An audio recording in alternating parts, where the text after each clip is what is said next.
साथियों,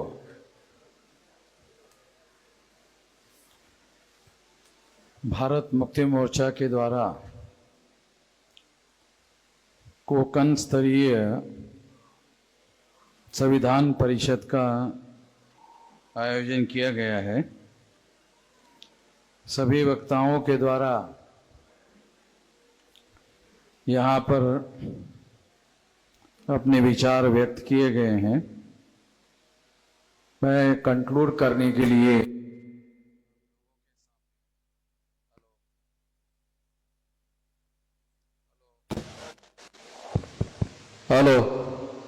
कंक्लूड करने के लिए आप लोगों के सामने उपस्थित हूँ।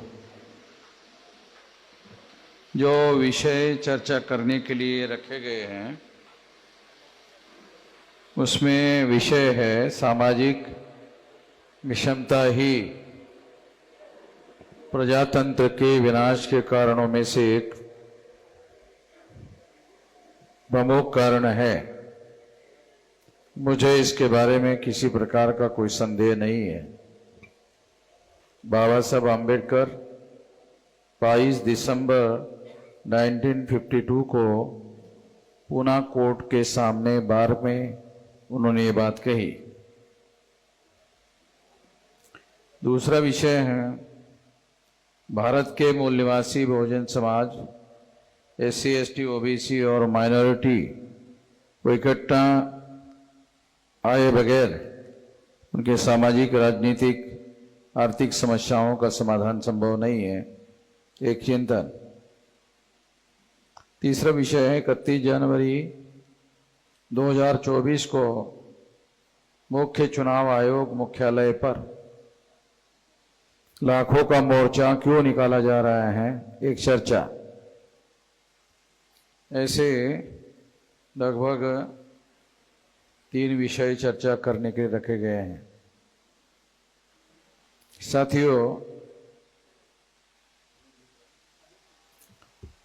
26 जनवरी 1950 को संविधान को देश में लागू किया गया।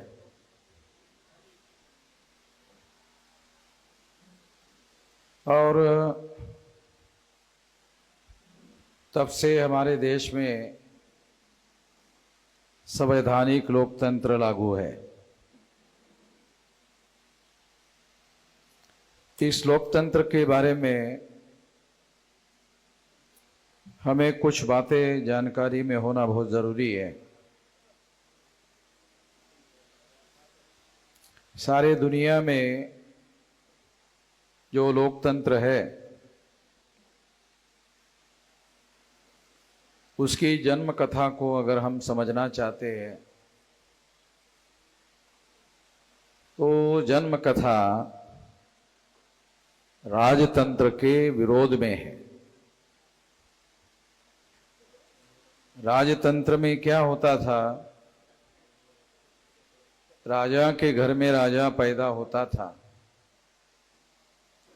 रानी के पेट से राजा पैदा होता था और उसे राजा मान लिया जाता था। ये राजतंत्र का विषय है और इस वजह से लोकतंत्र जो है इसके विरोध में सारे दुनिया में स्थापित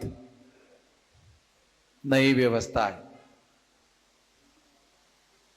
ये जो व्यवस्था है ये क्या है?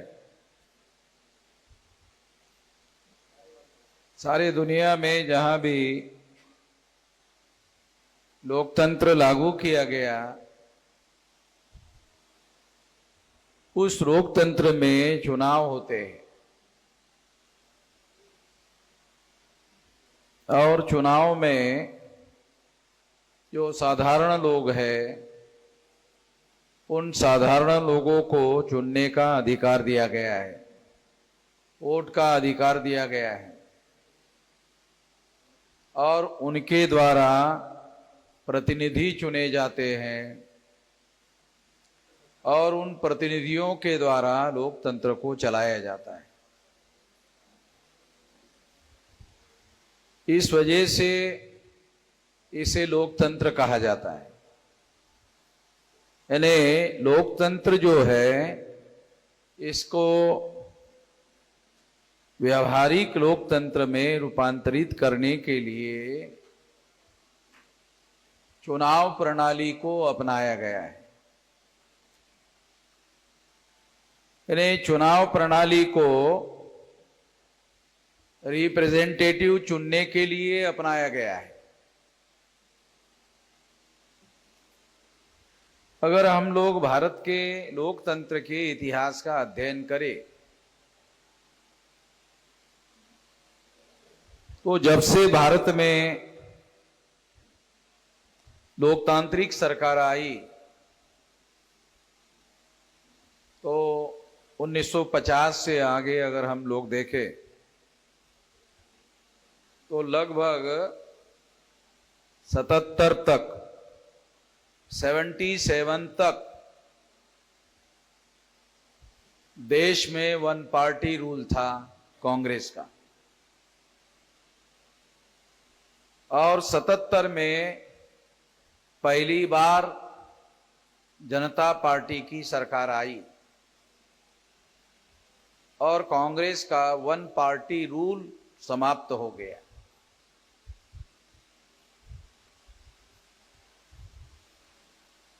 डेमोक्रेसी में मैं ऐसे मानता हूं केवल चुनाव पर्याप्त नहीं है, केवल चुने हुए प्रतिनिधि चुनकर भेजे जाना ही पर्याप्त नहीं है। क्योंकि इस बात को लोकतंत्र अगर माना जाए तो कांग्रेस ने 77 तक चुनाव करवाए और कांग्रेस की सरकार 77 तक रही। इस हिसाब से इसे लोकतांत्रिक सरकार कहना होगा, मगर वो वन पार्टी रूल था। अगर हम लोग केयरफुली एनालाइज करें तो हमें पता चलता है कि वो वन पार्टी रूल था। वो वन पार्टी रूल को डेमोक्रेसी नहीं माना जा सकता, क्योंकि वो ऐसा मानकर चलते हैं कि उनको जो ठीक लगता है वो करते रहेंगे। देश में इसी सोच की वजह से इमरजेंसी को थोपा गया था। ये जो सोच है इसी वजह से इमरजेंसी को थोपा गया था। इसलिए मैं ऐसा मानता हूं केवल वन पार्टी रूल, चाहे उसमें चुने हुए प्रतिनिधियों की सरकार हो, तो भी उसे लोकतंत्र मानना उचित नहीं होगा, क्योंकि वो वन पार्टी रूल है। डेमोक्रेसी में वन पार्टी रूल मानना निश्चित रूप से इसको डेमोक्रेसी नहीं माना जा सकता। अगर हम लोग तुलनात्मक अध्ययन करें, अमेरिका का उदाहरण ले लो, तो अमेरिका में एक रिपब्लिकन पार्टी है और एक डेमोक्रेटिक पार्टी है, यानी दो बड़ी पार्टियां हैं। और ये दो बड़ी पार्टियों में इतना कांटे का चुनाव होता है, प्रेसिडेंशियल चुनाव होता है, वो बहुत बार 1-1.5-2% से राष्ट्रपति चुना जाता है और अपोजिशन पार्टी बहुत मजबूती से विरोध में खड़ी रहती है। यानी प्रेसिडेंशियल जो चुनाव अमेरिका में होता है उसमें दो बड़ी पार्टियां, बराबरी की पार्टियां चुनाव लड़ती है और उसके बाद जो उन्होंने रिप्रेजेंटेटिव हाउस बनाया उसका अलग चुनाव होता है। और उस चुनाव में अलग अलग राज्यों से प्रतिनिधि चुनकर जाते हैं, उनकी जो अमेरिका में संसद है। और संसद में जब डिस्कशन और डिबेट होता है, आप लोग सुनकर हैरान हो जाओगे कि अमेरिका के संसद में जब डिस्कस और डिबेट होता है तो राष्ट्रपति को उस संसद में जहां डिबेट और डिस्कशन होता है वहां एंट्री भी अलाउ नहीं है, ताकि राष्ट्रपति के दबाव में किसी प्रकार का डिस्कशन में अवरोध खड़ा ना हो। दूसरी महत्वपूर्ण बात यह है कि वो जो प्रतिनिधि गृह है जहां से राज्यों के प्रतिनिधि चुनकर जाते हैं, उनके पास बहुत सारे पावर है और ये पावर राष्ट्रपति के विरोध में उन लोगों को दिए गए हैं। तो इस वजह से वहां पर बराबरी की पार्टियां होने की वजह से वहां चुनाव जो है वो टक्कर का होता है और 4 साल तक वो टक्कर की लड़ाई लगातार होती रहती है। तो इस वजह से वहां की डेमोक्रेसी के साथ यदि हम लोग वन पार्टी रूल जो भारत में 77 तक कांग्रेस का चला उसकी तुलना करें तो उसको डेमोक्रेसी नहीं माना जा सकता। इलेक्शन जरूर होते हैं, अगर हम इलेक्शन को ही डेमोक्रेसी मान ले फिर तो हम लोगों को यही मानना पड़ेगा कि इलेक्शन मीन्स डेमोक्रेसी और डेमोक्रेसी मीन्स इलेक्शन। तो मैं इलेक्शन को डेमोक्रेसी नहीं मानता हूं।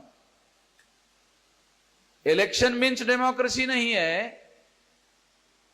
डेमोक्रेसी का फंडामेंटल प्रिंसिपल है रिप्रेजेंटेशन, प्रतिनिधित्व, और वो भी प्रतिनिधित्व जो है वो वोकल होना चाहिए, बोलने वाला होना चाहिए। अगर और पार्टी जो चाहती है वो करती है तो रिप्रेजेंटेशन का कुछ अर्थ ही नहीं रहता। तो ये बात हम लोगों को समझना होगा। दूसरी महत्वपूर्ण बात मैं आप लोगों को बताना चाहता हूं, 77 में क्या हुआ, जनता पार्टी की सरकार आई, कांग्रेस की सरकार चली गई।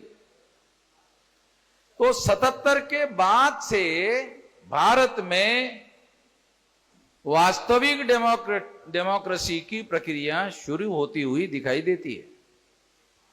यानी मजबूत विपक्ष खड़ा हो गया। मजबूत विपक्ष के बगैर, मजबूत विरोधी पार्टी के बगैर डेमोक्रेसी नहीं हो सकती। मजबूत विरोधी पार्टी होनी चाहिए और जब तक मजबूत विरोधी पार्टी ना हो तब तक वास्तविक डेमोक्रेसी नहीं हो सकती। तो 77 के बाद से हमारे देश में धीरे धीरे डेमोक्रेटिक प्रक्रिया शुरू होती हुई दिखाई देती है। 2004 में ईवीएम मशीन आई सारे देश भर में। 2004 के पहले हमारे देश में बैलेट पेपर से चुनाव होता था। 2004 में ईवीएम मशीन आई और ईवीएम मशीन में जब चुनाव हुआ, जब ईवीएम मशीन का जब उपयोग हुआ चुनाव में और उसके द्वारा चुनाव हुआ, तो ईवीएम मशीन के बारे में सवाल खड़े किए गए। बीजेपी के लोगों ने, आरएसएस के लोगों ने सवाल खड़े किए और इस सवाल खड़े करने की वजह से ये मामला सुप्रीम कोर्ट में गया। ईवीएम मशीन का मामला सुप्रीम कोर्ट में गया और सुप्रीम कोर्ट में जाने के बाद सुप्रीम कोर्ट ने 8 अक्टूबर 2013 को निर्णय दिया। उस निर्णय में सुप्रीम कोर्ट ने क्या कहा? सुप्रीम कोर्ट ने उस निर्णय में कहा केवल ईवीएम मशीन के द्वारा फ्री, फेयर एंड ट्रांसपेरेंट चुनाव नहीं हो सकता। फ्री यानी मुक्त चुनाव नहीं हो सकता, फेयर यानी निष्पक्ष चुनाव नहीं हो सकता, ट्रांसपेरेंट यानी पारदर्शी चुनाव नहीं हो सकता, ऐसा सुप्रीम कोर्ट ने कहा। और फिर अपने जजमेंट में कहा फ्री, फेयर एंड ट्रांसपेरेंट चुनाव करवाने के लिए पेपर ट्रेल मशीन लगाना होगा। सुप्रीम कोर्ट ने निर्णय दिया पेपर ट्रेल मशीन लगाने का, तो चुनाव आयोग क्यों नहीं लगा रहे? जब ये कंटेम्प्ट ऑफ कोर्ट का केस गया तो सुप्रीम कोर्ट ने मेरे केस में 100% पेपर ट्रेल लगाने का आदेश दिया। तो सारे देश भर में ईवीएम मशीन को अब जो पेपर ट्रेल मशीन लगाई जा रही है वो हमने लगवाई। पेपर ट्रेल मशीन हमने लगवाई। अब पेपर ट्रेल मशीन हमने लगवाई, पेपर ट्रेल मशीन लगाने के बाद, क्योंकि ये सारा रिप्रेजेंटेशन के साथ जुड़ा हुआ मामला है, जब तक रिप्रेजेंटेटिव डेमोक्रेसी नहीं होगी तब तक वास्तविक डेमोक्रेसी नहीं हो सकती। तो इसलिए पेपर ट्रेल मशीन लगाने के बारे में हमने लड़ाई लड़ी और पेपर ट्रेल मशीन लगाने का आदेश दिया गया। अब पेपर ट्रेल मशीन लग गई, मगर पेपर ट्रेल मशीन का अब दो जगह चुनाव हो रहा है। एक ईवीएम मशीन में आप जो वोट डालते हो वो ईवीएम मशीन में वोट जाता है। वो ईवीएम मशीन में जो वोट जाता है तो वो किसी और के नाम पर ट्रांसफर किया जा सकता है, क्योंकि आपको दिखाई तो देता नहीं है कि आपने जो बटन दबाया वो वोट आपने जिसके नाम पर दबाया उसी के नाम पर चला गया है। ये आंखों से दिखाई देता नहीं है क्योंकि वो ट्रांसपेरेंट नहीं है, कोई पारदर्शी नहीं है। वो पारदर्शिता के लिए पेपर ट्रेल मशीन लगाया। अब पेपर ट्रेल मशीन लगाया, दिखाई दे रहा है, दिखाई दे रहा है, मगर गिनती नहीं हो रही। गिनती केवल ईवीएम मशीन की होती है। ये जो पेपर ट्रेल मशीन है इसको खरीदने के लिए 4,500 करोड़ रुपया खर्चा हो रहा है। आप लोग जो टैक्स देते हैं वो टैक्स में से 4,500 करोड़ रुपया खर्चा करके पेपर ट्रेल मशीन खरीदी गई, पेपर ट्रेल मशीन लगाई गई। गिनती नहीं होती। काय के लिए 4,500 करोड़ रुपया खर्चा कर रहे हैं? ये 4,500 रुपया नहीं है, 4,500 करोड़ है। 4.5 लाख भी नहीं है, ये 4,500 करोड़। इतने 1000 करोड़ रुपया खर्चा करके मशीन लाई गई पेपर ट्रेल, और उस पेपर ट्रेल से जो कागज के वोट कट कर बैलेट बॉक्स में गिरते हैं वो काय के लिए गिरते हैं? जब ईवीएम मशीन की ही गिनती करते हो तो वो कागज के टुकड़े बैलेट बॉक्स में गिर रहे हैं, वो काय के लिए गिरा रहे हो? जब उसकी गिनती कर नहीं रहे हो तो वो काय के लिए गिरा रहे हो? 4,500 करोड़ रुपया काय के लिए खर्चा कर रहे हो और वो कागज के टुकड़े काय के लिए गिनती कर रहे हैं, काय के लिए डाल रहे हो वहां, काय के लिए गिरा रहे हो? जब आप गिनती ही नहीं कर रहे हो तो काय के लिए गिरा रहे हो? साथियों, ये बात को ध्यान में रखते हुए 31 जनवरी को हमने इसके लिए दोबारा चुनाव आयोग पर 1 लाख लोगों का मोर्चा लेकर जाने का ऐलान किया। ये क्या कर रहे हो?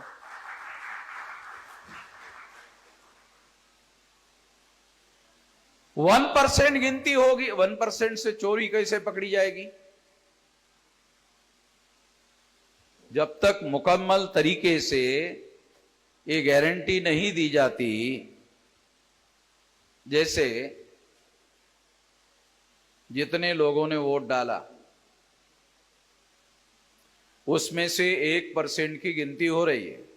चलो ठीक है, तो 99% जो लोग वोट डाल रहे हैं उनके वोट का अधिकार भी फंडामेंटल राइट है। तो क्या केवल 1% लोगों के 1% लोगों की जो वोट है उसकी गिनती आप कर रहे हो, केवल उतने ही लोगों का वोट फंडामेंटल राइट है? 99% लोगों का वोट जो है फंडामेंटल राइट नहीं है, उनका वोट भी फंडामेंटल राइट है। वोट फंडामेंटल राइट क्यों होता है? हमारे लोगों को मालूम होना चाहिए कि वोट फंडामेंटल राइट क्यों है। जैसे मैं भाषण कर रहा हूं, मैं अपने विचार अभिव्यक्त कर रहा हूं, वोट देकर भी अपने विचार की अभिव्यक्ति होती है। जैसे अगर आपने कांग्रेस को वोट दिया तो इसका मतलब आप कांग्रेस की विचारधारा को मानते हो। अगर आपने बीजेपी को वोट दिया, माना जाएगा आप बीजेपी की विचारधारा को मानते हैं। अगर आप कांग्रेस और बीजेपी दोनों के विचार के विरोध में वोट दिया तो माना जाएगा कि आप दोनों के विचार के विरोध में आपने वोट दिया। इसका मतलब है विचार की अभिव्यक्ति करने का वोट देकर आप तरीका अपनाते हो, इसलिए वोट देने का अधिकार अभिव्यक्ति का तरीका है। और अभिव्यक्ति की आजादी आर्टिकल 19 के तहत फंडामेंटल राइट है। संविधान का जो आर्टिकल 19 है उसके तहत फंडामेंटल राइट है। तो इसका मतलब यह है केवल 1% लोगों को ही अगर गिनती करते हो तो उनके ही वोट को आप फंडामेंटल राइट मानते हो, और 99% लोगों के वोट को आप फंडामेंटल राइट नहीं मानते हो। ऐसा इसका मीनिंग होता है। इसका वास्तविक उपाय यह है कि ईवीएम मशीन आप बरकरार रखना चाहते हो, रखो। पेपर टेल मशीन लगाया तो पेपर टेल मशीन के जो कागज के टुकड़े गिर रहे हैं उसकी गिनती करो 100%। अगर 100% गिनती होगी तो क्या होगा? ईवीएम मशीन में घोटाला हो रहा है कि नहीं हो रहा है, ये पेपर टेल में पकड़ा जाएगा।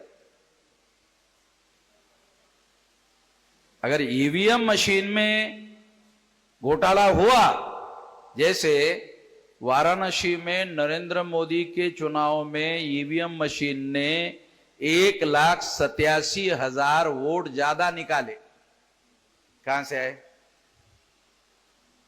हैं? इसका मतलब यह है ये मशीन जो है वोट पैदा कर रही। क्या मशीन वोट नहीं पैदा कर रही है, तो बाहर से कोई न कोई गड़बड़ी करने का काम किया जा रहा है।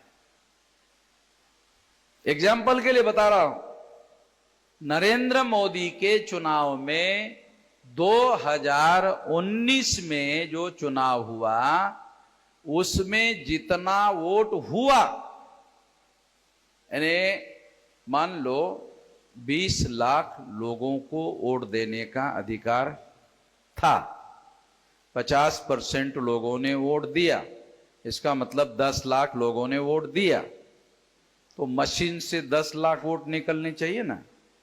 11,87,000 निकले, 1,87,000 ज्यादा निकले। कहां से आ गए? क्यों आ गए? अगर 1,87,000 वोट ईवीएम से ज्यादा निकले तो इसका मतलब है नरेंद्र मोदी को गैर कानूनी तरीके से चुनाव जीतवाने के लिए वोट डलवाए गए हैं। ये उसका एविडेंस है। 1,87,000 वोट इसका एविडेंस है, फिजिकल एविडेंस है। अगर पेपर ट्रेल मशीन का 100% काउंटिंग होती तो 100% में पता चल जाता। क्या पता चल जाता? 100% में पता चल जाता कि ईवीएम मशीन में डाले गए वोट और निकाले गए वोटों में अंतर है। उसका उपयोग नरेंद्र मोदी करेगा। तो नरेंद्र मोदी करेगा का क्या अर्थ होगा? एक आदमी सब कुछ करता रहेगा। पार्टी डेमोक्रेसी से बात आगे बढ़ जाएगी। वो एक आदमी, कि फिर वो देख रहा है, वो कर रहा है, वो कर रहा है, वो फैसले करेगा, वो फैसले करेगा, तो इसका मतलब है एक आदमी हो गया, तो रिप्रेजेंटेटिव डेमोक्रेसी खत्म हो जाएगी। अगर डेमोक्रेसी रिप्रेजेंटेटिव नहीं है तो डेमोक्रेसी नहीं माना जा सकता। राजा में क्या होता, राजा भी तो एक ही होता था ना, दो थोड़ी होता था, राजा एक ही होता था। और नरेंद्र मोदी अकेला ही अगर फैसले कर रहा है तो राजा भी अकेला ही करता था, नरेंद्र मोदी ही अकेला कर रहा है, तो इसका मतलब है इसको आपने लोकतंत्र का नाम शेष लोगों को मिल रहे हैं, नहीं मिल रहे हैं। तो ये डेमोक्रेसी में यदि आप वहां जहां जहां भी डेमोक्रेसी है तो वहां वहां यूरोप में अगर आप जाकर देखोगे तो आपको पता चलेगा, अमेरिका में जाकर देखोगे तो वहां पता चलेगा वहां के लोगों की आर्थिक स्थिति में सुधार क्यों होता है, क्योंकि जो टैक्स के रूप में पैसा मिलता है वो टैक्स के रूप में मिला हुआ पैसा इस तरह से खर्चा किया जाता है जिससे लोगों को विकसित करने का मौका मिलता है, लोगों को विकसित करने के लिए अवसर मिलता है, लोगों को विकसित होने का मौका मिलता है और उसका फायदा लेकर लोग अपना डेवलपमेंट करते हैं। और लोग जब अपना डेवलपमेंट करते हैं तो निश्चित रूप से लोगों के सामाजिक आर्थिक जीवन में खुशहाली आती है। डेमोक्रेसी से निश्चित रूप से आना चाहिए, क्योंकि ये लोकतंत्र है, तो लोगों के लिए निश्चित रूप से चलना चाहिए। और ये तभी चलाया जा सकता है जब डेमोक्रेसी रिप्रेजेंटेटिव हो।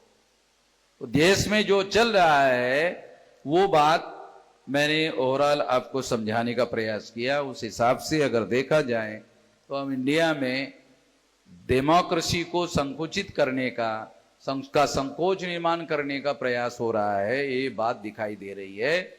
चुनाव में हम लोगों को ज्यादा अहमियत दे रहे हैं, केवल चुनाव में अहमियत दे रहे हैं, चुने हुए प्रतिनिधियों को पार्लियामेंट में या विधानसभा में अहमियत नहीं दे रहे, केवल चुनाव को अहमियत दे रहे हैं, ये दिखाई दे रहा है। ये बात मैंने आपको समझाने का प्रयास किया।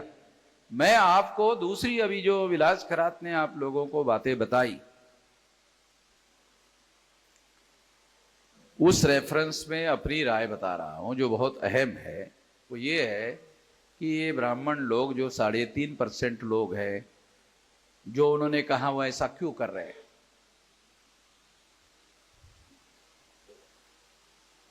कर रहे हैं, उन्होंने कहा हाँ ये कर रहे हैं। क्यों कर रहे हैं? क्योंकि ऐसा करने से उनको हिंदू मुसलमान बनाना संभव होता है। ऐसा करने से हिंदू मुसलमान का डिवाइड करना संभव होता है। जब हिंदू मुसलमान का डिवाइड करना संभव होता है तो कोई अपोजिशन पार्टी नहीं रहती है, मुस्लिम अपोजिशन हो जाता है। मुस्लिम के विरोध में आप लड़ रहे हो तो मुस्लिम अपोजिशन पार्टी हो गई, उसकी पार्टी ही नहीं है मगर वो पार्टी है ही नहीं उसकी पार्टी। मगर जब हिंदू मुसलमान हिंदू मुसलमान हिंदू मुसलमान हिंदू मुसलमान का मामला खड़ा किया जाता है तो क्या होता है, तो वो जो मुस्लिम है वो पार्टी वजूद में ही नहीं है और उसके आधार बनाकर चुनाव होता है। और चुनाव होता है तो जो 3.5% ब्राह्मण हैं वो हिंदू के नाम पर अपने अंदर हिंदू के शब्द में 3.5% ब्राह्मण अपने को छुपा लेते हैं और हिंदू के नाम पर वोट लेकर 3.5% ब्राह्मणों का रूल स्थापित किया जाता है। जो विलास खरात ने बताया वो तरीका 3.5% ब्राह्मणों का राज भारत पर स्थापित किया जा सके इसके लिए किया जा रहा है। ये हमको समझना होगा। अगर मान लो फ्री फेयर एंड ट्रांसपेरेंट चुनाव हो तो 74.5% 5% schedule caste, schedule tribe, backward class के लोग हैं। तो डेमोक्रेसी अगर ट्रू है, रियल है, तो इन लोगों का राज हो सकता है। अगर हिंदू मुसलमान का ध्रुवीकरण हो तो राज ब्राह्मणों का होगा। ब्राह्मणों को एक और खतरा है, जो वहां बहुत माइक्रो लेवल पर आपको बता रहा हूं, जो प्रैक्टिकल भारत में हो रहा है। हिंदू मुसलमान के ध्रुवीकरण से राज हिंदुओं का नहीं, ब्राह्मणों का हो रहा है। क्योंकि कांग्रेस पार्टी ब्राह्मणों की, जब 1885 को कांग्रेस की स्थापना हुई तो चटर्जी, मुखर्जी, बनर्जी, गोखले, तिलक, आगरकर, ये ब्राह्मणों ने कांग्रेस बनाई। और उसके बाद भारतीय जनता पार्टी आरएसएस के ब्राह्मणों ने बनाई। तो देश में अब 2 पार्टी रूल है। मैंने आपको कहा था कि 1 पार्टी रूल को डेमोक्रेसी नहीं माना जा सकता, मगर भारत में 2 पार्टी डेमोक्रेसी है। ये 2 पार्टी डेमोक्रेसी कौन सी है? कांग्रेस जाती है तो बीजेपी आती है, बीजेपी जाती है तो कांग्रेस आती है। अरे दुनिया को क्या दिखता है? 2 पार्टी डेमोक्रेसी दिखने में क्या दिख रहा है? ये 2 पार्टी डेमोक्रेसी है। तो 2 पार्टी डेमोक्रेसी को तो कम से कम डेमोक्रेसी मानना चाहिए। मेजराम जी, आप 1 पार्टी को नहीं मानते, 2 पार्टी को तो मानो। ऐसा कह सकते हैं, 2 पार्टी है ना, तो 1 पार्टी रूल को आप डेमोक्रेसी नहीं मानते तो 2 पार्टी रूल हो गया, तो अब इसको तो मानो डेमोक्रेसी। ऐसा कुछ लोग कह सकते हैं, मगर मैं आपको बताना चाहता हूं कि कांग्रेस पार्टी ब्राह्मणों ने बनाई, भारतीय जनता पार्टी ब्राह्मणों ने बनाई। तो इसको माइक्रो लेवल पर एनालिसिस करो तो रूल तो ब्राह्मण जाति का हो रहा है, डेमोक्रेसी का है। तो हिंदू मुसलमान की थ्योरी ये ब्राह्मणों का रूल स्थापित करने के लिए है, और इस तरीके से देश में माहौल बनाकर, हिंदू मुसलमान का माहौल बनाकर, ये हिंदू मुसलमान का माहौल कांग्रेस के विरोध में नहीं है। आप लोग, कांग्रेस के लोग ऐसा शो करते हैं कि वो उसके विरोध में नहीं है, उनके फेवर में क्या है कि 2 पार्टी रहेगी, उसमें हमारी पार्टी तो रहेगी, कांग्रेस रहेगी। और मान लो 4 चुनाव में 5वीं बार हम चुन कर आएंगे, कोई बात नहीं, हम तो आएंगे ना। तो इसका मतलब है कांग्रेस जाएगी तो बीजेपी आएगी, बीजेपी जाएगी तो कांग्रेस आएगी। तो इसका व्यावहारिक अर्थ क्या है? कांग्रेस पार्टी ब्राह्मणों की, बीजेपी पार्टी भी ब्राह्मणों की। एक ब्राह्मण का रूल जाएगा, दूसरे ब्राह्मण का रूल आएगा, दूसरे ब्राह्मण का जाएगा, पहले ब्राह्मण का आएगा। मैं कहते रहता हूं, एक राजाराम है, एक सीताराम है। राजाराम जाएगा तो सीताराम आएगा, सीताराम जाएगा तो राजाराम आएगा। तो हम लोगों के सामने राजाराम सीताराम, राजाराम सीताराम, राजाराम सीताराम, राजाराम सीताराम, राजाराम सीताराम, राजाराम सीताराम, ये तो कर रहे हैं हम लोग। ये भजन गाने के अलावा साला हमारे पास कोई विकल्प है नहीं, यही तो कर रहे हैं हम लोग। और हमको खुशी भी होती है, हमने बीजेपी को हरवा दिया है, कांग्रेस को लाया, हमने कांग्रेस को हरवा दिया है, बीजेपी को लाया। खुशी भी होती है हम लोगों को। और हम लोग झंडे भी निकालते हैं, और वो क्या, वो फुरफुरे भी फोड़ते रहते हैं। हम लोग, हमारे लोग रहते ज्यादा सड़कों पर, उनको भी बहुत ज्यादा खुशी होती है। और वो खुशी 6 महीने से ज्यादा नहीं चलती। 6 महीने के बाद साला यही एक ही है। तो राजाराम सीताराम जब एक ही रहेगा, रूल ब्राह्मणों का रह रहा है, ब्राह्मणों के रूल में परिवर्तन नहीं आ रहा है। अगर ब्राह्मणों के रूल में परिवर्तन नहीं आ रहा है तो डेमोक्रेसी बहुत ज्यादा भयंकर स्थिति में भारत में फंसा दिया गया है। इसको कैसे बदला जाए, ये एक बहुत बड़ा संकट वाला मामला है।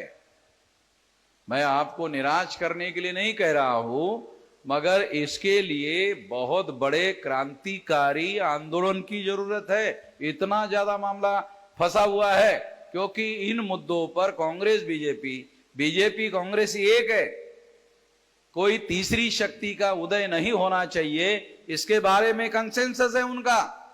इसमें वो चेंज और परिवर्तन नहीं होने देना चाहते। तो इसके लिए बहुत भारी आंदोलन की, जन आंदोलन की, बहुत बड़े आंदोलन की जरूरत है।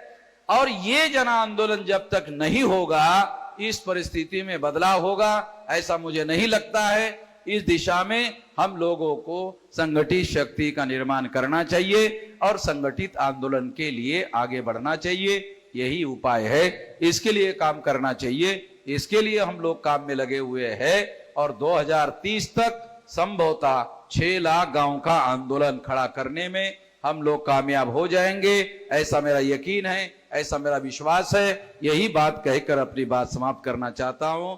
धन्यवाद।